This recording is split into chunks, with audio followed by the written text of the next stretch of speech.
Hello बच्चों, तो कैसे आप सभी। Myself Sumit Kumar Srivastava and today we are going to discuss about chapter 2 units and measurement and part C which is error. तो चलिए स्टार्ट करते हैं आज का टॉपिक। सबसे पहले हमको जानना होगा कि एक्यूरेसी और प्रिसीजन क्या है। जनरली हम क्या करते हैं कि एक्यूरेसी और प्रिसीजन को एक ही मान के चल लेते हैं, जो कि ऐसा है नहीं। तो चलिए जानते हैं एक्यूरेसी क्या है और प्रिसीजन क्या है। तो एक्यूरेसी क्या है? Accuracy is a how close a measured value is to the actual value. ठीक है। एक्यूरेसी क्या है कि जो आपकी एक्चुअल वैल्यू है और जो आपने वैल्यू मेजर की है, दोनों कितनी क्लोज हैं। अगर वो ज़्यादा ही एक दूसरे के करीब है, सपोज आपकी वैल्यू होनी चाहिए थी 1 और आपकी वैल्यू आ गई है 1.1, तो ये क्या एक दूसरे के क्लोज हैं। तो इसे क्या बोलेंगे कि ये दोनों एक्यूरेट है। जो मेज़र आपने किया वैल्यू, वो एक्यूरेट वैल्यू आ रही है। अगर आपको मेज़र करना था 1 और आपने मेज़र कर लिया 5, तो ये क्या आपका एक्यूरेट नहीं होगा। क्लियर है। दूसरा क्या था? प्रिसीजन। प्रिसीजन क्या है? Precision is how close the measured values are to each other. इसका मतलब क्या है कि प्रिसीजन में सपोज आपने 6 डाटा कैलकुलेट किए और जो 6 की जो वैल्यू है वो आपस में एक दूसरे के काफ़ी करीब है। जैसे कि आपने वैल्यू कैलकुलेट की, सपोज आपकी वैल्यू आई पहले 5 और दूसरी आई 5.1, फिर दूसरी आई 5.12, तीसरी आई 5.01। तो ये सब वैल्यू क्या है? एक दूसरे के क्या है? पास पास में है। तो ये सभी को क्या बोलेंगे कि ये सभी जो वैल्यू है वो प्रिसाइज है। ठीक है। इसे और अच्छे से समझने के लिए हम क्या करते हैं, एक एग्जांपल लेके चलते हैं। जैसे कि आपको एक पता है कि एक वॉल पे एक क्या होता है, एक टारगेट बोर्ड है सपोज, और उसमें हम क्या करते हैं, एक पिन से हम थ्रो करके उसके जो सर्कल है उसके सेंटर पे हम थ्रो करते हैं, और अगर वो वहां पर पॉइंट करते हैं तो हम मानते हैं कि हम जीत गए। तो वैसे ही मान के चलते कि हमारे पास कुछ डॉट्स हैं और उस डॉट को हम क्या कर रहे हैं, उस थ्रो कर रहे हैं उस वॉल पे, टारगेट वॉल पे। तो जैसे कि आप देख रहे हैं यहाँ पर फर्स्ट डायग्राम में आपको क्या दिख रहा है कि जो जितने भी डॉट्स हैं वो आपके क्या, जो मेन जो सेंटर सर्कल था उस पे जाके लगे। तो उस पे जाके लगे तो इसका मतलब क्या है कि ये जो आपका था वो क्या था, एक्यूरेट भी था और प्रिसाइज भी था। क्योंकि सभी डॉट क्या है, वो तो सेंटर पे लग रहे हैं, मतलब आपका टारगेट ही वही था, तो वहां पर लग रहा है, मतलब वो आपका एक्यूरेट है। और प्रिसाइज कैसे बोलते हैं? जितने भी आपने डॉट्स वो शूट किया वो सभी क्या है, सभी के सभी पास में ही एक दूसरे के क्लोज में ही और टारगेट के पास में थे। ठीक है। तो ये पहला वाला क्या हो गया, एक्यूरेट और प्रिसाइज हो गया। दूसरा वाला जब देख रहे हैं हम, दूसरा वाला जब अपन देख रहे हैं, ये वाला सेकेंड वाला, तो इसमें हम क्या देख रहे हैं कि जो आपके डॉट्स थे वो टारगेट पे तो लगे नहीं, लेकिन वो क्या है, बाहर हैं टारगेट के, लेकिन वो क्या हो रहे हैं, एक दूसरे के काफी करीब हैं। जो भी डॉट्स थे वो एक दूसरे के काफी करीब थे, क्लोज थे। तो इसका मतलब क्या है, आपका जो था वो एक्यूरेट तो था नहीं, लेकिन ये क्या है, प्रिसाइज है। ठीक है ना, जैसे कि आप देख पा रहे हैं। फिर आते हैं हम अपने थर्ड पे। थर्ड पे आप क्या देख रहे हैं? थर्ड है कि आपका accurate but not precise. Accurate but not precise का मतलब यहां पर कैसे हो गया, जिसने आपने डॉट थ्रो किया तो इसके क्या है, 2-3 जो डॉट्स थे आपके सेंटर सर्कल में आ गए, और बाकी जो है वो एक दूसरे से काफी डिफर है, दूर दूर लगे हुए हैं। प्रिसाइज के लिए क्या होता है कि जो सभी होता है सबका पास में होना जरूरी होता है। अगर हम डाटा की भी बात करते हैं तो डाटा की भी जो वैल्यू कैलकुलेट करते हो उसको अभी पास पास में होना जरूरी है, तभी वो प्रिसाइज होगा। तो ओवरऑल हमने क्या देखा कि यहाँ पर जो है डॉट्स जो थे, कुछ डॉट जो थे वो सेंटर पे लग गए और बाकी क्या एक दूसरे से दूर दूर है। तो ये एक्यूरेट तो है कुछ हद तक, लेकिन प्रिसाइज जो है वो बिल्कुल नहीं है। अब आते हैं फोर्थ में। फोर्थ में हम क्या देखते हैं कि यहाँ पर क्या है, यहाँ पर जो डॉट्स हैं वो एक सेंटर पे लग रहा है, ठीक है, और बाकी सब क्या है, दूर दूर है।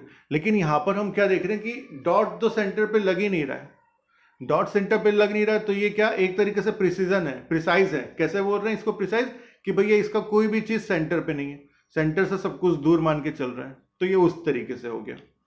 तो आते हैं हम अगले पार्ट में। हमको तो ये क्लियर हो गया कि भाई एक्यूरेसी क्या है और प्रिसीजन क्या है। एक्यूरेसी का मतलब क्या होगा, जो आपकी एक्चुअल वैल्यू है अगर उसके पास आपने जो वैल्यू की है वो आती है तो उसे हम क्या बोलते हैं, वो एक्यूरेट वैल्यू है, उसकी एक्यूरेसी हाई है।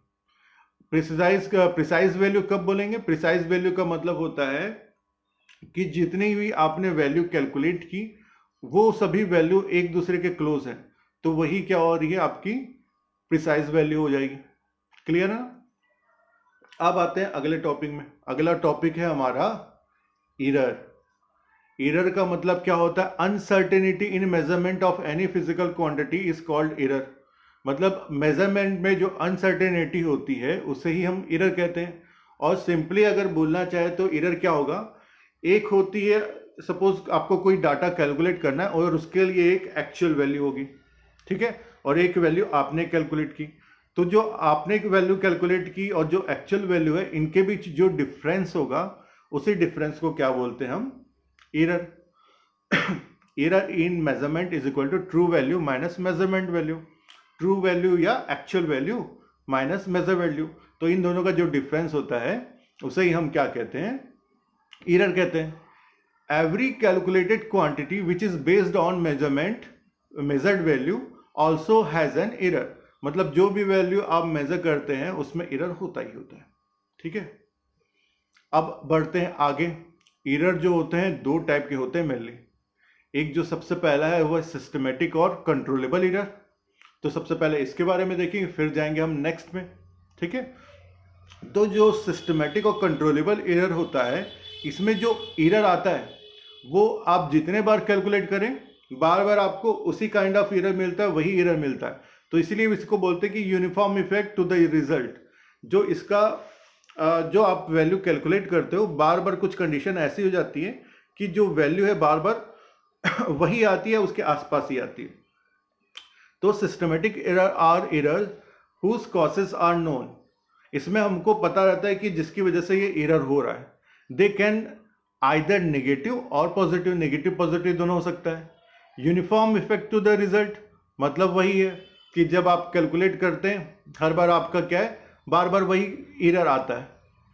तो अगर इसे हम देखते हैं तो इसमें भी टाइप्स हैं। सबसे पहला इंस्ट्रूमेंटल एरर।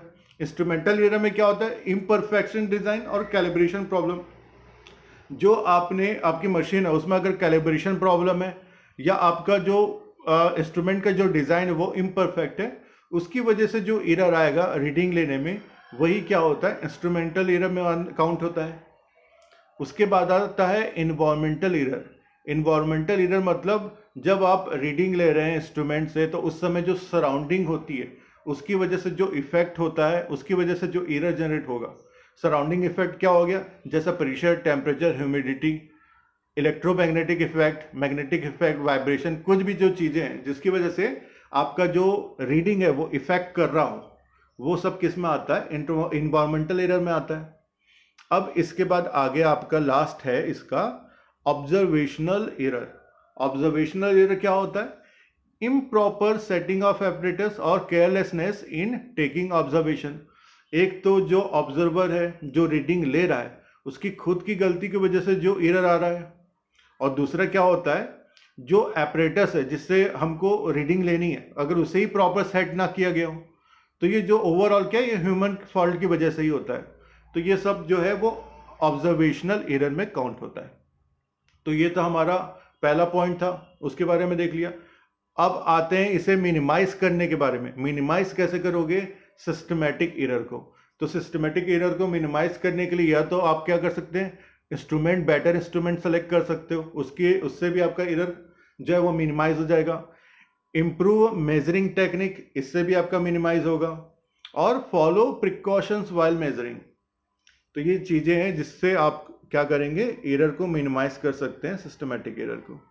फिर आता है आपका रैंडम एरर। रैंडम एरर क्या होता है? This error are due to unknown cause.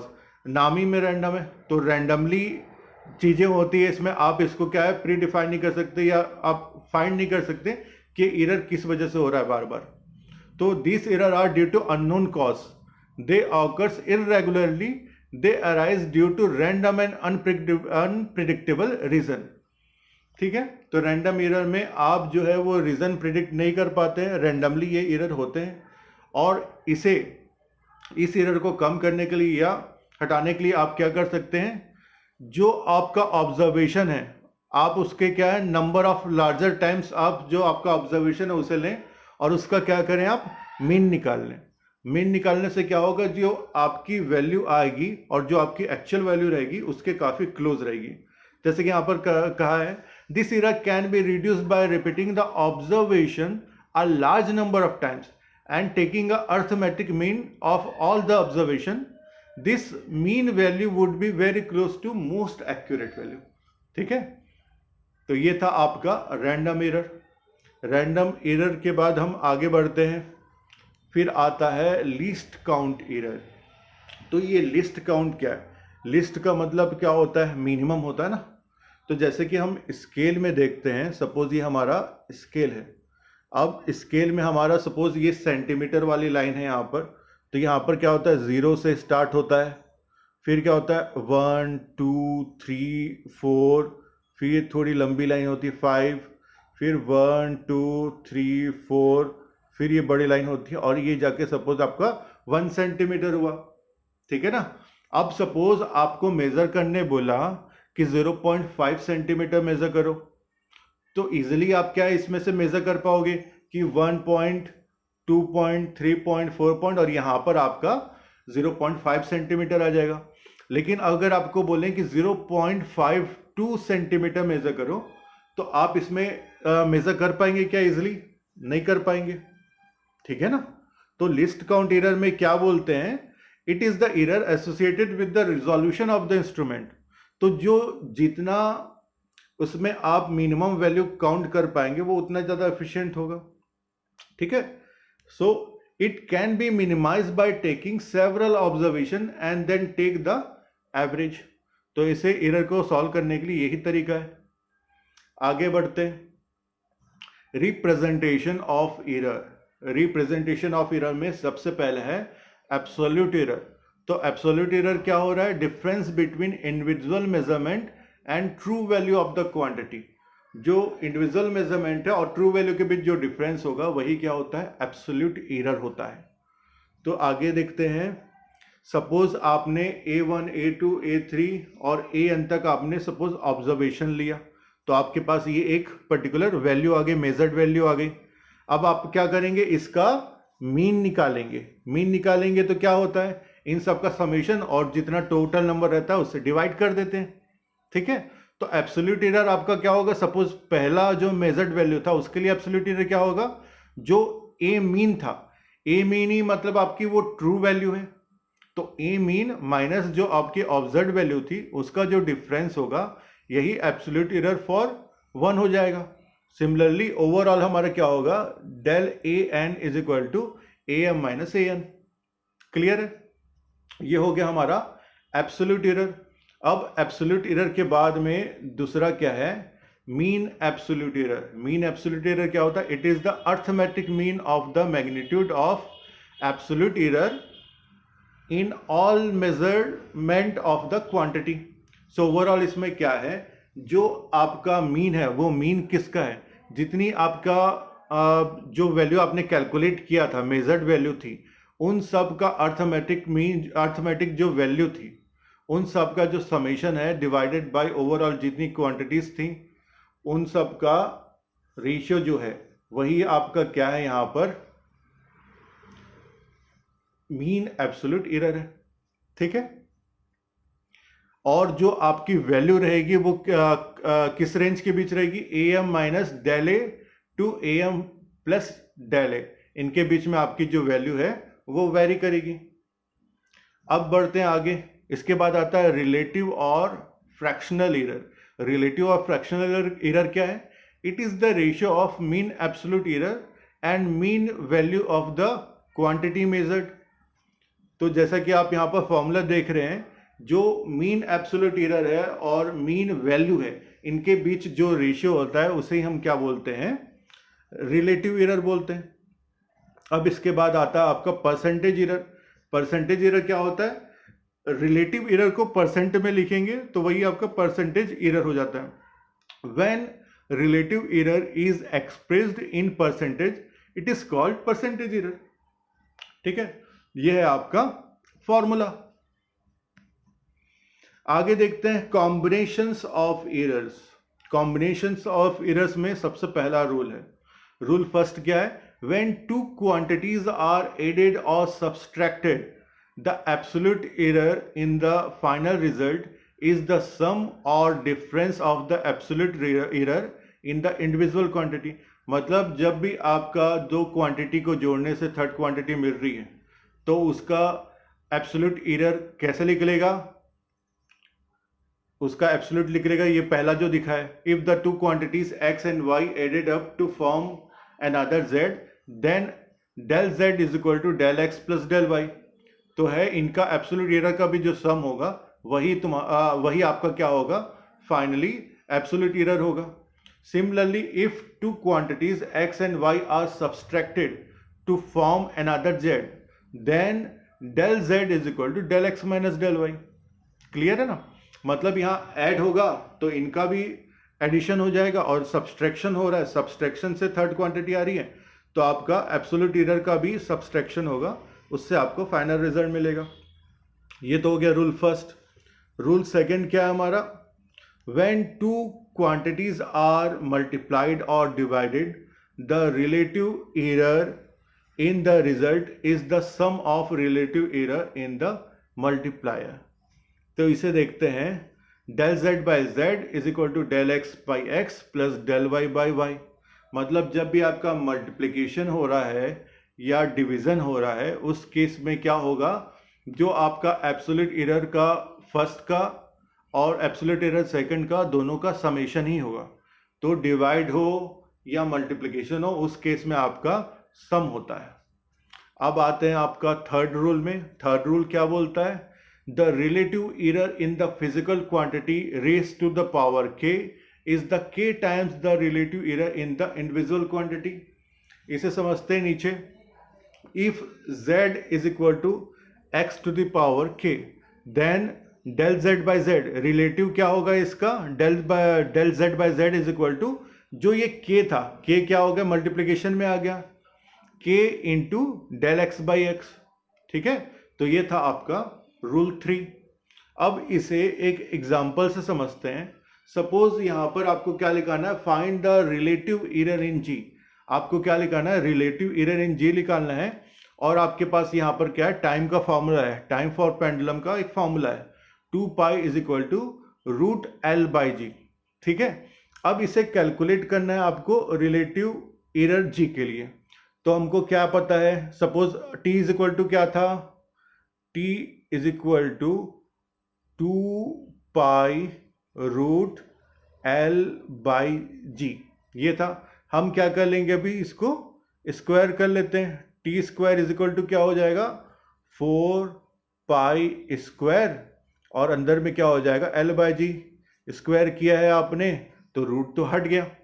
अब हमको क्या चाहिए, रिलेटिव एरर चाहिए जी के लिए, तो जी को हम लिख लेंगे इस साइड और इधर क्या आ जाएगा आपका 4 pi square L by T square.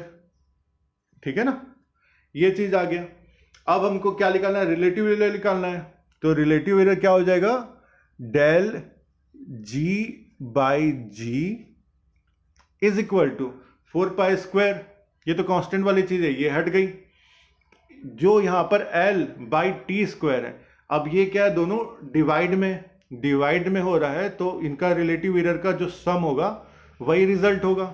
ठीक है ना, तो L के लिए क्या हो जाएगा, डेल L बाई L हो जाएगा प्लस, अब नीचे देखिए टी स्क्वायर है तो ये रूल थर्ड लग जाएगा यहां पर, तो यहां पर हो जाएगा 2 डेल टी बाई टी।